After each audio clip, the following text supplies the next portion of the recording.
మీ ఎలాంటి వ్యాపార ప్రకటనలకైనా వెంటనే మా ఛానల్ సంప్రదించండి. ప్రస్తుతం మనతో పాటు ప్రముఖ ఆధ్యాత్మికవేత్త వేదిక్ ఆస్ట్రాలజర్ అవినాష్ దాస్ గారు మనతో ఉన్నారు. గురువుగారితో మాట్లాడదాం. నమస్కారం గురుగారు. నమస్కారం అండి.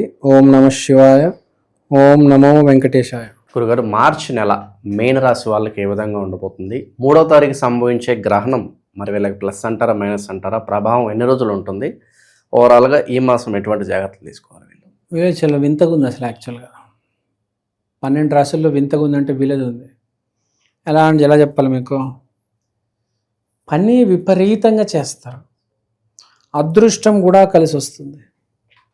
ఇప్పుడు పని చేస్తున్నారు, అదృష్టం కలిసి వస్తుంది. ఏమొస్తుంది మామూలుగా? సక్సెస్. కానీ వీళ్ళు డౌట్ పడతారు, ఫెయిల్ అయిపోతుందని. ఆ భయంలో బతుకుతారు. ఆంజనేయ స్వామి వెళ్ళి సీతను చూసి రామంటే ఫస్ట్ డౌట్ పడతాడు. నేను వెళ్ళలేను, నేను చేయలేను అనుకుంటాడు. అవును కదా? అదే ఫిక్స్ అయిపోతాడు. అమ్మా నేనా ఎలా దాటుతాను సముద్రము? ఏదో 100 యోజనాలు ఏదో ఉంటుంది కదా డిస్టెన్స్, ఎన్నో కిలోమీటర్లు ఉంటుంది. మధ్యలో రాక్షసులు ఉంటారు, సముద్రపు జంతువులు ఉంటారు. నేను దాటలేను బాబు, ఇది అది ఆందోళన పడుతూ ఉంటారు. ఆ స్థితి అన్నమాట. అంటే కష్టపడుతున్నాడు, అమీర్పేటకి వెళ్తున్నాడు, కుకట్పల్లికి వెళ్తున్నాడు, కోర్స్ చేస్తున్నాడు, షాప్ పెట్టాడు, రోజు మార్నింగ్ టైంకి ఓపెన్ చేస్తున్నాడు, అంతా నడుస్తుంది, కోర్స్ అర్థమవుతుంది, సరుకులన్నీ తెచ్చి షాప్లో పెట్టుకున్నాడు. కానీ భయం. ఇప్పుడు ఎవడన్నా ఊరు నుంచి వచ్చాడు అనుకోండి, ఈ విజయవాడ, గుంటూరు, అమలాపురము, తెనాలి, హైదరాబాద్ రాగానే ఫస్ట్ ఏం చేస్తాడు? భయపడతాడు. ఇది ఏంది, నేను వెళ్ళిపోతానంటాడు, నా సైన్ చేసుకొని నేను వెళ్ళిపోతానంటాడు. కానీ వాళ్ళ అమ్మ నాన్న ఏం చెప్తారు? లేదు, నా కోర్స్ జాయిన్ అవ్వు. ఆడ కోర్స్ జాయిన్ అవుతాడు, తర్వాత హైటెక్ సిటీలో ఇంటర్వ్యూ ఇస్తాడు, జాబ్ వస్తుంది, సక్సెస్. అంటే కష్టం ఉంది, అదృష్టం ఉంది. కానీ మీరు లోపల ఏంటి? నేను సైన్ చేసుకుని ఇంటికి వెళ్ళిపోతాను, ట్రైన్ ఉంది అక్కడ సాయంత్రం, అమలాపురం ఎక్స్ప్రెస్ ఉంది, గోదావరి ఉంది, కృష్ణ ఉంది, వెళ్ళిపోతాను నేను మా ఊరికి అనుకుంటాడు. బెంగ, ఆందోళన. అమీర్పేటలో పెడితే ఎవడు మాట్లాడు, ఆ క్లాస్లో కూర్చుంటాడు. అక్కడ అందరు హైదరాబాద్ వాళ్ళు ఉంటారు, ఇలా చూస్తూ ఉంటారు, పాష్ బట్టలు వేసుకుంటారు. వీడికేమో ఏం తెలీదు కదా, ఫార్మల్స్ వేసుకొని వస్తాడు. బాబా అమాయకులు ఉంటారు కదా ఊరు నుంచి వచ్చిన వాళ్ళు. స్టార్టింగ్ ఏం అర్థం, ఇబ్బంది, భయపడుతూ ఉంటారు. యాక్చువల్గా జుట్టు ఎలా దూకాలో తెలీదు. చాలా డీసెంట్గా, ఇన్నోసెంట్గా, రాముడు మంచి బాలులాగా ఉంటారు. అన్నీ ఉంటాయి పాపం. విపరీతం కష్టపడగలుగుతాడు వాడు. అది తెలివితేటలు ఎవరు ఉండవు. అమలాపురం, ఆ తెనాలి, గుంటూరు, విజయవాడ నుంచి వచ్చిన వాళ్ళు కూడా తెలివితేటలు ఎవరు ఉంటారు. హైదరాబాద్లో అసలు అంత డ్రామా, ఫ్రాంక్గా చెప్పాలంటే. ఇక్కడ వాళ్ళకి ఏమి రాదు అసలు. యాక్చువల్గా అక్కడెక్కడి నుంచో వస్తారండి, విజయవాడ, గుంటూరు, అమలాపురం చెప్పాను కదా, చాలా టాలెంట్ ఉంటుంది. ఇక్కడ వచ్చి ప్రూవ్ చేసుకుంటారు, కానీ వీళ్ళు చూపించుకోవడం రాదు. ఇక్కడ హైదరాబాద్ వాళ్ళు చూపిస్తారండి. ఒక మంచి బైక్ వేసుకొని వస్తాడు, చిరిగిన బట్టలు, అవేవో చైన్లు, బ్రేస్లెట్లు అన్నీ వేసుకొని వచ్చి ఫోన్ కాల్స్, వీడియో కాల్స్, ఏందేందో అసలు కథలు పడతాడు. సబ్జెక్ట్ చూస్తే జీరో, ఏం రాదు ఆడికి. క్లాస్ చెప్తున్నప్పుడు కూడా ఫోన్ చూస్తూ ఉంటాడు ఆడు. ఆడికి ఏమి రాదు. ఇంగ్లీష్ ఒకటి వస్తుంది ఆడికి, ఇంకేం రావు. సబ్జెక్టు, మ్యాథ్స్, సైన్స్ అవి ఏం రావు. ఆడ ఊరు నుంచి వస్తాడా, వాడికి ఏ సబ్జెక్ట్ అయితే నేర్చుకొని వస్తాడు. ఇప్పుడు పూరి జగన్నాథ్ వచ్చాడు, పుస్తకాలు చదివి వచ్చాడు, సినిమా తీసాడు, అట్లా ఫిక్స్ అయి వస్తారు అక్కడ నుంచి. ఎవడైతే లొకేషన్ మారుస్తాడో అండి వాడు సక్సెస్ గమనించా. Location change is destiny change. ఎప్పుడైతే లొకేషన్ మారుతుందో డెస్టినీ కూడా మారుతుంది అంటారు. సో ఎవడైతే ఆంధ్ర నుంచి బయలుదేరి ఇక్కడ వచ్చి పని మొదలు పెడతాడో ఆడ గ్యారంటీ సక్సెస్ అవుతాడు. చూశాను నేను, 99% సక్సెస్ అవుతారు. నేను ఎక్స్పీరియన్స్ ఎంతోమందిని చూశాను నా లైఫ్లో. అంతెందుకండి, నేను ఆస్ట్రాలజీ ఎప్పటి నుంచో చేస్తున్నా. ఎక్కువ మంది ఆంధ్ర వాళ్ళ కెరియర్ పట్ల వాళ్ళకి అది ఉంటుంది కాబట్టి నాకు ఫోన్లు చేసి అడుగుతూ ఉంటారు. 14 years నుంచి చెప్తున్నాను నేను. ఇన్ని కన్సల్టేషన్స్ ఇచ్చానంటే వాళ్ళ జీవితం మీద వాళ్ళకి ప్రేమ. ఇక్కడ వస్తారు, హైదరాబాద్ నుంచి మొదలు పెడతారు, అమెరికా వెళ్ళిపోతారు, ముంబై వెళ్ళిపోతారు, ఢిల్లీ వెళ్ళిపోతారు, ఇంకా నెక్స్ట్ లెవెల్కి వెళ్ళిపోతారు. బేసికల్గా CEO అయిపోతారు, manager, head of the department. కానీ వాడికి ఇప్పుడు కూడా స్టేజ్ ఎక్కితే బెంగ ఉంటుంది, వాడికి భయం ఉంటుంది. ఓ 10 ఏళ్ళు అయినా కూడా వాడు స్టేజ్ ఎక్కాడు, ఊరు నుంచి వచ్చాడు, వాడు స్టేజ్ ఎక్కి మాట్లాడాలి, సూటు అన్నీ వేసుకుంటాడు, కొనుక్కుంటాడు, తెచ్చుకుంటాడు. స్టేజ్ ఎక్కి మాట్లాడంటే భయపడతాడు. 1000 మంది ఉన్నారు, 1000 మంది కూర్చుంటుండగా స్టేజ్ మీద నుంచొని మాట్లాడడం చాలా కష్టం. ఇద్దరు మాట్లాడొచ్చు, ఒకడు బాగా కాన్ఫిడెంట్ వ్యక్తి, ఒకడు పరమ ఎదవ.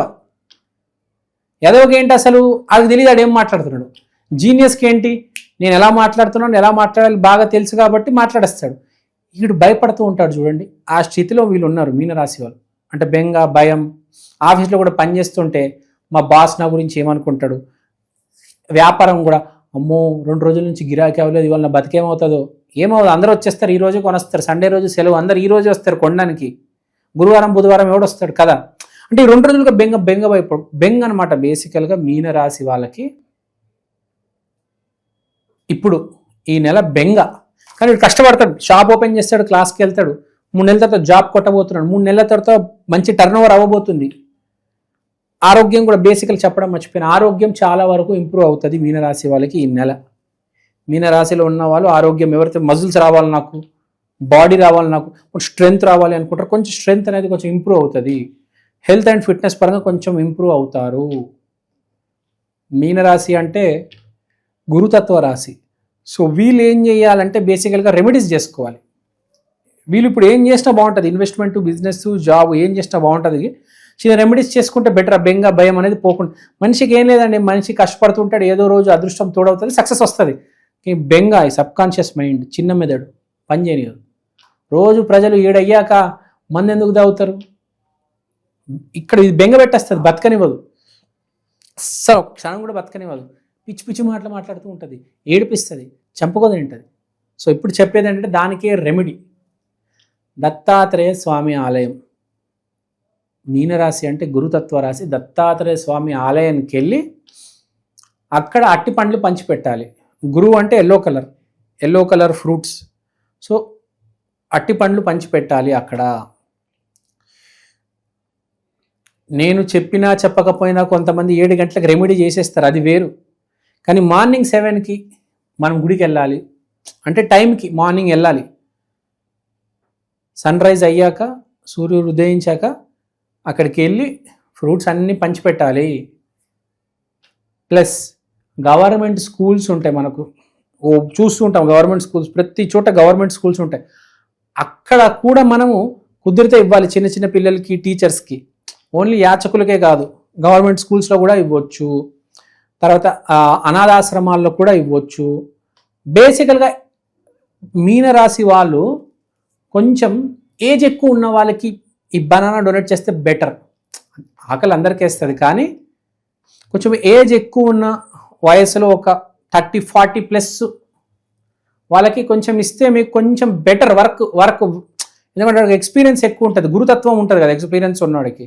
సో అలాంటి వాళ్ళకి అట్టి పండ్లు, ఎల్లో కలర్ స్వీట్లు ఏమైనా ఉంటాయి కదా, మనకు yellow colour boondi laddu, yellow colour sweets ఉంటాయి. ఇంకా బాదానికి సంబంధించి ఎల్లో కలర్ స్వీట్స్ వస్తాయి. తర్వాత ఇంకొస్తే ఎల్లో కలర్ గుర్తు రావట్లేదు, కేసరి వస్తుంది ఎల్లో కలర్ది, jalebi order yellow colour jalebi వస్తుంది. సో ఇలాంటివన్నీ పంచి పెడితే చాలా బెటర్ అన్నమాట మీనరాశి వాళ్ళు. ఈ నెల కొంచెం భయం బిక్కున. నమస్కారం అండి, నేను మీ ఫేవరెట్ ఆస్ట్రాలజర్ అవినాష్ దాస్ మాట్లాడుతున్నాను. ఇవాళ నేను మీకోసం ఈక్షన్ ఆస్ట్రో వాల్ క్లాక్ తీసుకొచ్చాను.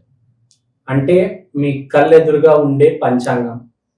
దీంట్లో మీరు రాశి, నక్షత్రం, తిథి, మంచి సమయము, యమగండాలు ఇవన్నీ చూడొచ్చు. దీంతో పాటు దేవుడి బొమ్మలు, శివయ్య, ఆంజనేయ స్వామి, వెంకటేశ్వర స్వామి. సో ఈ వాచ్ అనేది చాలా యూనిక్ వాచ్. ఇది ఇండియాలో ఫస్ట్ ఆఫ్ ఇట్స్ కైండ్ అండి. ఇలాంటి వాచ్ ఇప్పుడు దాకా రాలేదు. This is our first version. దీని తర్వాత 2.0, 3.0 అని touch screen versions, digital versions చాలా రాబోతున్నాయి. దీంట్లో జరిగే డిజిటల్ ప్రోడక్ట్ ఇంప్రూవ్మెంట్, దీంట్లో జరిగే రీసెర్చ్ ఇప్పుడు దాకా ఇండియాలో ఫస్ట్ టైం అండి ఇది రావడం. ఈ వాచ్ మీరు ఇంట్లో పెట్టుకుంటే మీకు ఏ క్యాలెండర్ అవసరం లేదు. ప్రతి సంవత్సరం క్యాలెండర్ కొనడం, ప్రతి ఉగాదికి క్యాలెండర్ కొనడం, అవి ఏమీ అవసరం లేదు. ఓవరాల్ ఫ్యామిలీ ఎన్విరాన్మెంట్ ఎలా ఉంటుందంటారు? ఇది ఫ్యామిలీ ఎన్విరాన్మెంట్ కూడా చాలా బాగుంది. అంటే ఏ ఇబ్బంది లేదు. చంద్రుడు 5వ ఇంట్లో ఉన్నాడు కాబట్టి మానసికంగా కూల్ ఉంది. ఎంత ఎన్విరాన్మెంట్ కింద మీద అయినా వీళ్ళు చాలా కూల్గా ఉంటారు, మేనేజ్ చేస్తారు. ప్రతి నెల ప్రతిరోజు సంఘర్షణనే, కానీ మనం దాన్ని ఎలా డీల్ చేస్తాము, భయపడతామా దాన్ని జయిస్తామా సిచ్యువేషన్ని, అది ఇంపార్టెంట్. సో ఈ నెల సపోర్ట్గానే ఉంది బేసికల్గా మీనరాశి వాళ్ళకి. ఏ ఇబ్బంది లేదు, చాలా కూల్గా చాలా హ్యాపీగా ఉండి, ఫ్రాంక్గా చెప్పాలంటే వీళ్ళు ఇంకా మత్తులో ఉంటారు. ఏ మత్తులో అంటే ఆ దైవం, ఆ దేవుడు, భయం వేసినప్పుడు ఫస్ట్ దైవాన్ని పట్టుకుంటారు కదా. సో ఆ నామజపం చేసి ఆ జోన్లో హ్యాపీగా ఉంటారనమాట, ఇన్వాల్వ్ అయిపోతారు, డీప్ స్టేట్కి వెళ్ళిపోతారు బేసికల్గా.